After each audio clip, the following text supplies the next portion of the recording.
Okay, we've heard of ghouls and ghosts and so many other things that we can be scared of that go bump in the night, but I'm here in the Leprechaun Museum in Dublin and I'm about to talk to Tom Colton because we're going to be doing something a little later on that's more than likely going to scare the living bejesus out of me. We're going to investigate the museum for the first time and we're going to connect with spirits, see who's around, see what information they can give us about their own history, the history of here, and try and connect and make a few communications. We have Niall Boylan from 4FM. He's very much a skeptic.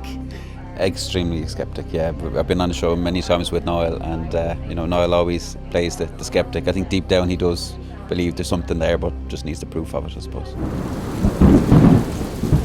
We're here tonight in the Leprechaun Museum, which is well known around Dublin, and we're basically here to see can we summon up the spirits because we decided we'd do a Halloween special for our radio show on Classic Hits 4FM. And in the past, I've heard some of the American shows do something similar, and we have some mediums with us tonight. So hopefully, there's a lot of history involved in the basement downstairs because we have a graveyard right next door, and literally the walls are 2 or 3 inches from where the bodies are buried. So we're hoping that maybe we can summon up the spirits, be it the time of the year that it is, I suppose, makes it all that bit better. So we're here at the National Leprechaun Museum. I'm one of the managers here and one of the storytellers, and I've been with the company for about a year and a half now.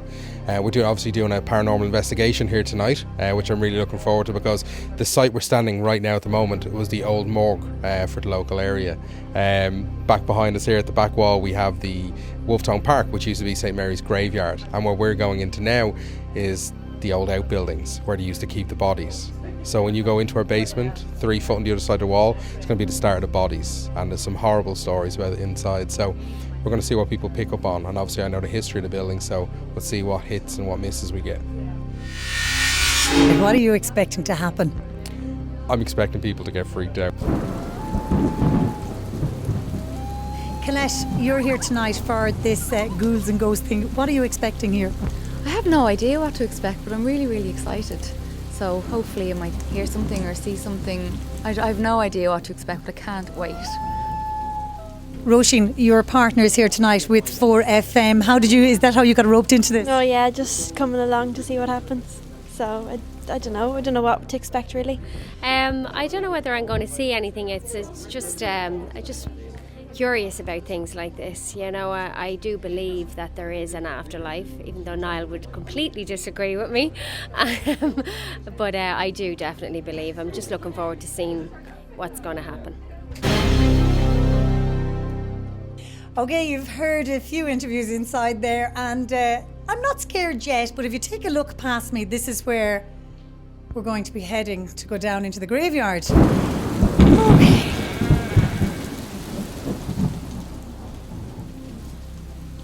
Okay. What do you expect from tonight, or do you have any expectations? I have absolutely no expectations, no preset ideas, no idea what's going to happen. I'm hoping that something does. I'm terrified. Are you a believer? Yeah, big style. Okay, you're from Dublin as well? I am. All right, and also joining us as well is Tom Colton. Tom, are we expecting much to happen here tonight? Loads of ghosts and ghouls. Tom is a professional medium, and all the way from Limerick tonight is Deborah. Deborah, hi, how are you? I'm fine, thanks. Are you terrified? Why is everybody terrified? Are you terrified? I'm terrified of you. You're terrified of me. I feel quite panicked as I'm standing here, and I just feel this whole energy going through my body. I can feel it affecting my whole. I feel it's affecting my breath now as well. So I know I'm connected with a man here who has a lot of issues with breathing, and has a lot of issues with his heart and his chest as I'm connecting with him.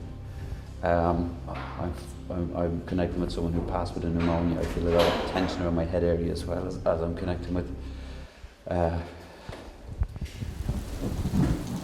Biggest thing to say here is that Tom actually had him come down prior to us going on air, so this is your first time down here, and you're gone very shivery. Are you okay there, Tom? I'm fine. You sure? Just the way the spirit connects to me is close sentence to give me my feelings, my sensation. Being closer to the wall there, Tom, where these bodies are on the other side of the wall here, does that make a difference because you're closer to it? Yeah, you're feeling the energy, you're getting the energy that little bit stronger, but they're all around in the room. You can feel it in the room, the energy changing in the room. People will start to feel different things coming, or you might get cooler feelings or sensations as you're connecting to it. Also, just to watch out for thoughts and feelings and sensations around the head and things like that, because that's the way they'll come through with the feelings and the sensations as they connect. Here's a feeling, a bit of anxiety. Okay. just a little tightening around the throat. Maybe just, a bit of, building up to, thinking there might be something here. But that's about it, just a little apprehension. Somebody had perhaps taken a blow to the head? There was some sort of damage done to this side of the head, the right-hand side of the head. Okay.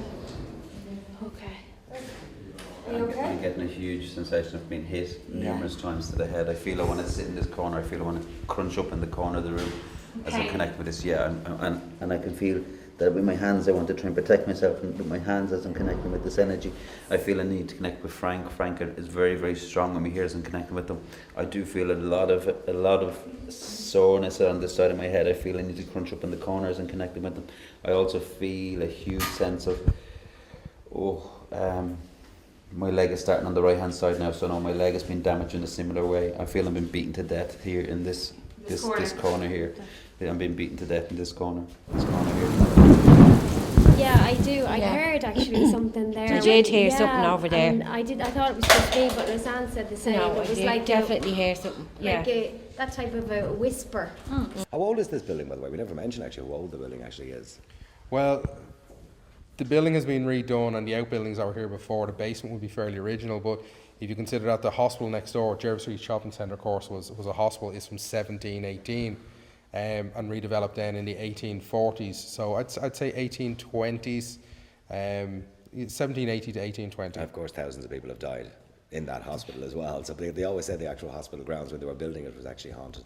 Yeah, there's actually, I was talking to a guy who told me of some rumours there were when it was changed from a graveyard into a park, that because they weren't building a structure on it, they were quite lax with the removal of the bodies, and when it was redeveloped, a lot of human remains were found again when they dug it up. What we're going to do now is kill the lights, and we're going to see if Tom maybe can get in touch with some of the spirits that might be in this room. On the other side of the wall of this room, of course, on the right hand side is the graveyard, so a lot of the bodies will be still fairly close.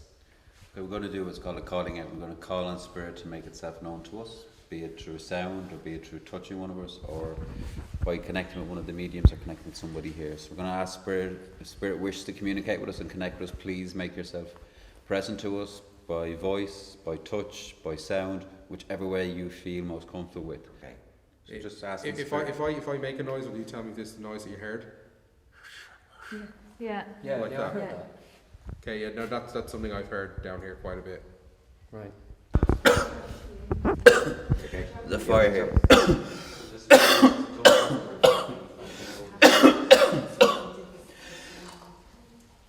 There's a fire here. A fire. I'm choking on the smoke and the fire.